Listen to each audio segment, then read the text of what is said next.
বাচ্চা পরিমাপে অল্প খাবে আর অধিক পরিমাণে পুষ্টি পাবে এমনই একটি খাবার রেসিপি শেয়ার করছি। এই খাবার বাচ্চার যেমন ওজন বাড়াবে তেমনি কিন্তু বাচ্চাকে বুদ্ধিমান ও মেধাবী করতে সাহায্য করবে। আসসালামু আলাইকুম প্রিয় দর্শক, বাচ্চাদের খাবার রেসিপির আজকের আয়োজনে রয়েছে খুবই পুষ্টিকর স্বাস্থ্যকর এমনই একটি খাবার। এই খাবারটি তৈরি করার জন্য প্রথমেই এখানে আমি কিছু কিশমিশ ব্যবহার করেছি এবং সেই সাথে 2 রকমের বাদাম ব্যবহার করেছি। এই খাবারটা কিন্তু আপনারা বাচ্চাকে 7 মাস থেকে খাওয়াতে পারবেন। প্রিয় দর্শক, আপনারা চাইলে বাচ্চাকে যদি প্রথম কোনো বাদাম দিয়ে খাবার এভাবে তৈরি করেন, সেক্ষেত্রে এক ধরনের বাদাম দিয়েই তৈরি করবেন। আর যদি বাচ্চাকে সবসময় খাবার খাওয়ানো হয়, সেক্ষেত্রে আপনি আপনার বাচ্চাকে 2 ধরনের বা 3 ধরনের বাদাম দিয়েও কিন্তু এই খাবারটা অনেক বেশি পুষ্টিকর করে খাওয়াতে পারবেন। খাবারটা রান্না করার জন্য এখানে আমার পরিমাপ মতো সাবুদানা লাগছে। আসল সাবুদানা চেনার উপায় হচ্ছে এটা হচ্ছে একদম স্বচ্ছ, আর এটা যখন পানিতে ভেজানো হয় সহজে গলে না, আর পানিও কিন্তু সাদা হয়ে যায় না, একদম স্বচ্ছই থাকে। তো যাই হোক, এখানে কিন্তু আমি সাবুদানাগুলো আগে ভিজিয়ে বেশ কিছু সময় রেখেছিলাম, এতে রান্না হতে অল্প সময় লাগে। আর এখন যেহেতু সাবুদানাটা রান্না করছি, শুরুতেই দুধ দিচ্ছি না, পানি দিয়ে সাবুদানাটাকে খুব ভালোভাবে সিদ্ধ করে নিতে হবে। আর এর সাথে সামান্য পরিমাণ একটু লবণ ব্যবহার করেছি। আপনি বাচ্চাকে 1 বছরের আগে লবণ খাওয়াবেন না, আর যদি একেবারেই খেতে না চায় সেক্ষেত্রে 9 মাস 10 মাস থেকে সামান্য করে দিলেও দিতে পারেন, তবে না দেওয়াই ভালো। মিষ্টি স্বাদের জন্য এখানে আমি তাল মিশ্রি ব্যবহার করছি। আর এছাড়া যেহেতু আমি ওই খাবারে কিশমিশ দিয়েছি, সেক্ষেত্রে এটা একটা ন্যাচারাল মিষ্টি রয়েছে। আর সাবুদানা তো ন্যাচারাল মিষ্টি আছে, এটা একটু এমনিতেও মিষ্টি মনে হয় যখন মুখে দেবেন। তো যাই হোক, এইমাত্র যে আমি উপকরণটা দিয়েছি সেখানে ছিল আমার 2 রকমের বাদাম এবং কিশমিশ। খুব সুন্দরভাবে ব্লেন্ডারের সাহায্যে একটা পিউরি তৈরি করে নিয়েছি। আর আমি কিন্তু এখানে কিশমিশ বা বাদাম এগুলো আস্ত রাখিনি, কারণ ছোট বাচ্চা ওরা খেতে পারবে না, মুখের ভিতরে আটকে যায় বা মুখ থেকে বের করে দেয়। এই জন্য খুব সুন্দরভাবে একটা পিউরি তৈরি করে সাবুদানা যখন হয়ে এসেছে ঠিক তার ভিতরে দিয়ে দিয়েছি। তো এখানে চাইলে আপনারা কিন্তু সামান্য পরিমাণ একটু ঘি ব্যবহার করতে পারেন। তো আমি যেহেতু বাচ্চার খাবারে পরবর্তীতে দুধটা দিচ্ছি, সেখানে বেশ ঘন করে জাল করে দুধটা রেখেছি, সেই সাথে দুধের সরও রয়েছে। তো ভাবলাম এখানে আসলে ঘি না দিলেও কোনো সমস্যা নেই। তো এভাবে কিন্তু আপনারা বাচ্চাকে খাওয়াতে পারেন। আর যদি ফর্মুলা দুধ দিয়ে খাওয়ান, সেক্ষেত্রে এভাবে রান্নার শেষে মিশিয়ে দিতে পারেন। আর যদি গরুর দুধ দিয়ে খাওয়ান, সরাসরি রান্না করেও নিতে পারেন গরুর দুধ দিয়ে। এছাড়া আপনারা চাইলে পরবর্তীতে রান্নার শেষে মিশিয়েও দিতে পারেন। তো এই তো তৈরি হয়ে গিয়েছে বাচ্চাদের চমৎকার একটি খাবার।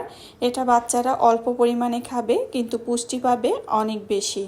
তাই বাচ্চাকে পেট ভরে খাওয়ালেই হবে না, বাচ্চা যেন পুষ্টি পায় সেদিকে খেয়াল রাখতে হবে। সেমাই সাবুর মিক্সড এই নাস্তাটি বাচ্চাদের জন্য হতে পারে খুবই মজার একটি খাবার, এবং এই খাবার খেলে বাচ্চাদের যেমন ওজন বাড়বে, ঠিক তেমনি প্রোটিনের চাহিদাও পূরণ হয়ে যাবে। আসসালামু আলাইকুম প্রিয় দর্শক, বাচ্চাদের খাবার রেসিপির আজকের আয়োজনে রয়েছে খুবই পুষ্টিকর, মজাদার, স্বাস্থ্যকর এমনই একটি খাবারের রেসিপি। এই খাবারটি তৈরি করতে খুবই অল্প সময় লাগে, তবে অল্প সময় লাগলেও বাচ্চারা যেমন মজা করে খায়, তেমনি কিন্তু বাচ্চার ওজনও বেড়ে যায়।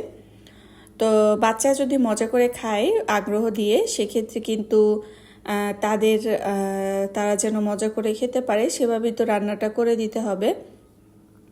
তো এখানে আমি সেমাই নিয়েছি, আর সেমাই একটু ঘি দিয়ে তারপরে হালকা ভেজে নিচ্ছি। এরপরে এখানে আমি জাল করে রাখা গরুর দুধ দিয়ে দিয়েছি।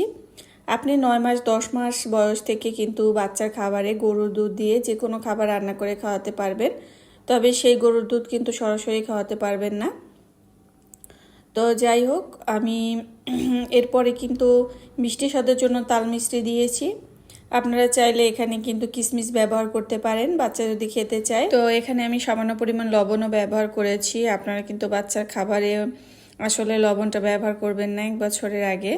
তো যাই হোক, এখানে আমি রান্না করে রাখা সাবুদানাটা সেটাও মিশিয়ে দিয়েছি।